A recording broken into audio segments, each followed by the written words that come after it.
Hi, Paul Hefty here with the Triangle Football System.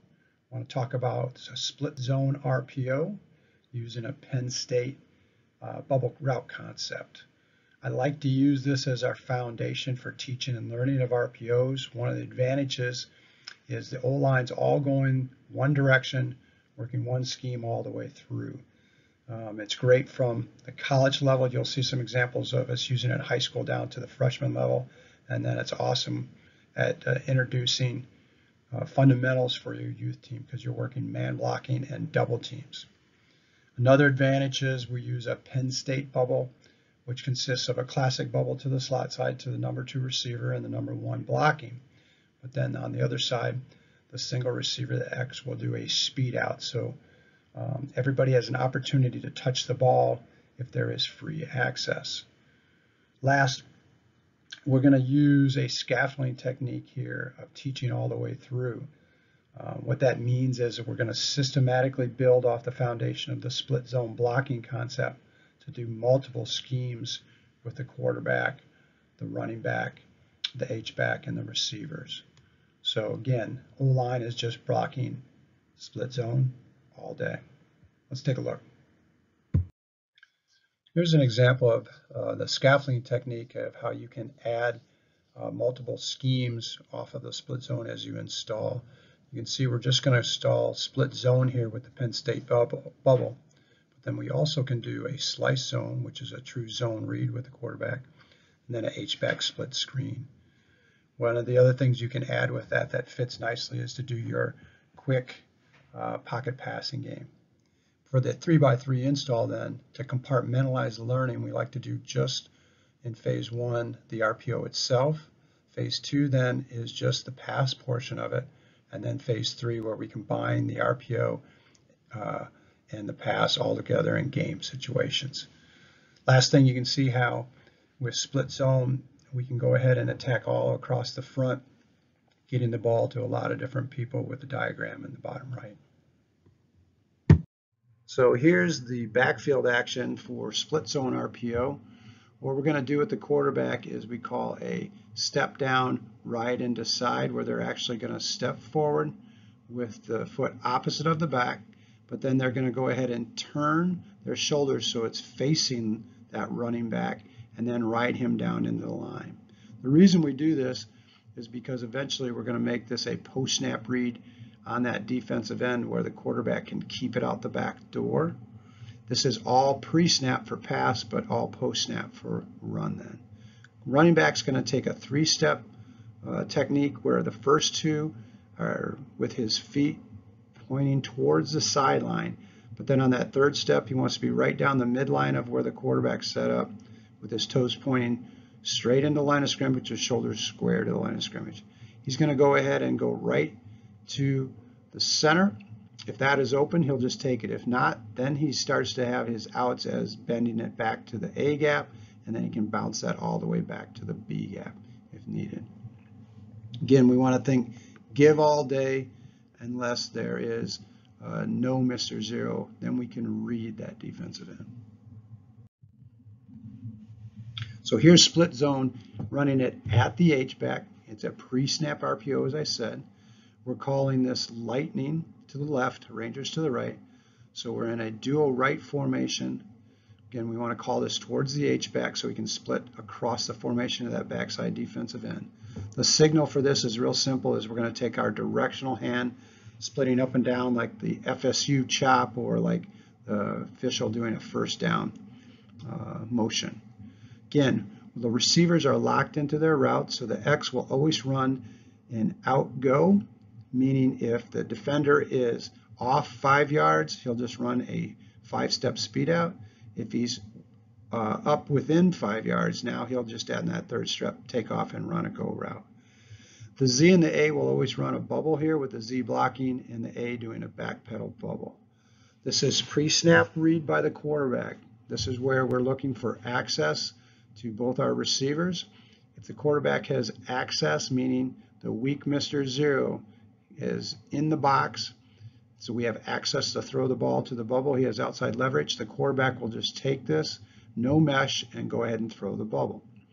If on the pre-snap The Sam here is way in the box and the corner is off. Same thing, quarterback can just go ahead and grab the snap, no mesh, and set and throw the speed out to the X receiver. If we don't have access, meaning that those Sam and Will backers are out of the box now we have good numbers, 6 to block 6, so then it would be a give to the back all the way. Another thing we can do here is if you as a coach want to tell the quarterback to think pass first, we can put the alert signal in to the quarterback where it's just taking a pointer to the side of your eye. All that does is tell him to think pass first, PRO, versus run first, RPO. Here's an example of it. This is our 9th grade running this. We are in a duo right formation, so we've got the H set to the left, so we're going to call lightning to the left. You can see we have no access. They are out over our X and out over our A slot receivers, so now we've got two high safeties. There's only 6 in the box. This is going to be a give all the way.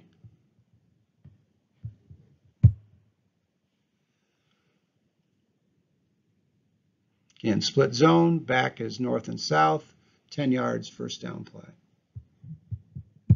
With split zone blocking, it's an inside zone. What we use is a covered on cover rule and then a tight reach technique. So again, if we look in the upper left-hand corner versus a 4-3 base, center's going to come up and do defensive front recognition. He would say even, even, even. Now we've got our guards covered, so the guards would both use a tight reach technique where they're going to take their right hand or the backside hand and go ahead and place that right in the chest of the man over them. Again, we're all going to step with our left foot, slide step, 6 inches to the left, and second step is the power step into that tight reach technique. If you're uncovered, you're going to slide and you're going to go ahead and take your play side hand and place that right into the chest, so we get great double teams here on the nose guard and the defensive tackle. Then working up to the Mike and the Will backer. The H again will split across and block the backside defensive end. Quarterback and running back do a right into side technique there. If we do it versus an odd front in the upper right hand corner, now we're running a Rangers, running it at the H. Again, the center would say odd, odd, odd.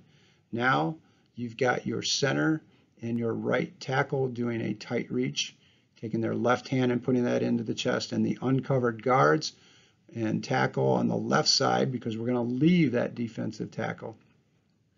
For the H-back, we're all going to go ahead and step with their right foot, and then they're going to take their right hand, looking that to the near defensive lineman, and then comboing up to the Mike and the Will backers. Slice zone then is a simple way to turn this into a post-snap run option. So the quarterback still does his pre-snap RPO. If he has access to throw the bubble or the speed out, he's just going to go ahead and grab that snap, take it and throw it. If he does not have any access, and we have good numbers with a slice zone, now he's going to post-snap read the defensive end. When we have a slice signal, the quarterback will see the OC doing a directional hand now, slicing with the palm down, going across the chest. He's still going to use the lightning call, but now that we're doing a post-snap read, he's going to say the number of that defensive end on the backside. In this diagram, we're saying that's number 3, so he would simply say lightning 3. That tells us we're doing a post-snap RPO added to this when we add the number. Again, the H-back technique now with slice is he's going to go past that defensive end and go block the weak side outside backer, Woo, or weak Mr. Zero there. You can see then if the defensive end comes down the line and attacks that back, the quarterback can keep it and go out the back door with the H-back lead blocking around. If the defensive end stays true, staying up, keeping contained, or gets upfield, the quarterback's going to give it all day to that back because he's essentially blocked by his movement and then location. Again, slice zone. We've still got our pre-RPO, but then we add a post-RRO reading the defensive end with the quarterback and the running back. All right, now here's video again of our 9th grade running slice zone. This is the same game after we've run a bunch of split zone. We're going to go ahead and slice it and have that H-back go up to the linebacker, and we'll read the defensive end. You can see we do have access on the bottom. That quarterback could have taken it, but as the video goes, the threat of the bubble pulls that defender out of the box, so we still get what we need accomplished to run the play. So let's watch it here.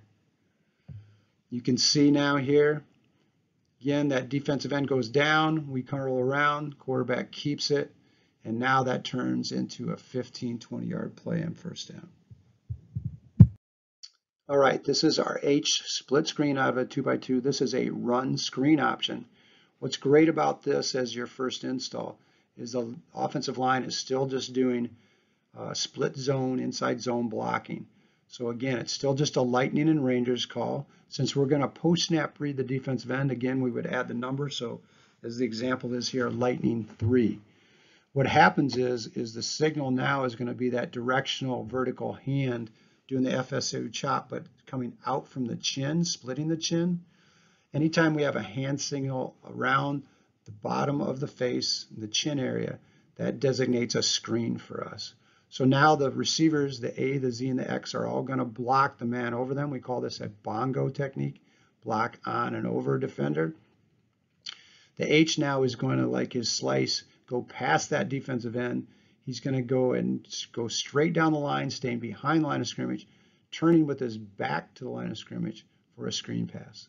The quarterback now will do his right and decide on that defensive end still, but if the defensive end comes down on the back, instead of keeping it for a run, he'll simply throw this pass in the flats to the H-back for a H-split screen. So let's look at it here on film with Penn State. They're in a duo left with the H-back set to the right. It's a squeeze, compressed set here is the only thing. What you're going to see, this is a Rangers call to the right at the H, but the read is the left defensive end at the bottom. He's going to come down the line on the back. The quarterback will pull it in an easy pitch and catch to the H-back in the flats to the left for a touchdown. There's the ride and decide. Easy pitch behind the line of scrimmage, blocking, and you're off.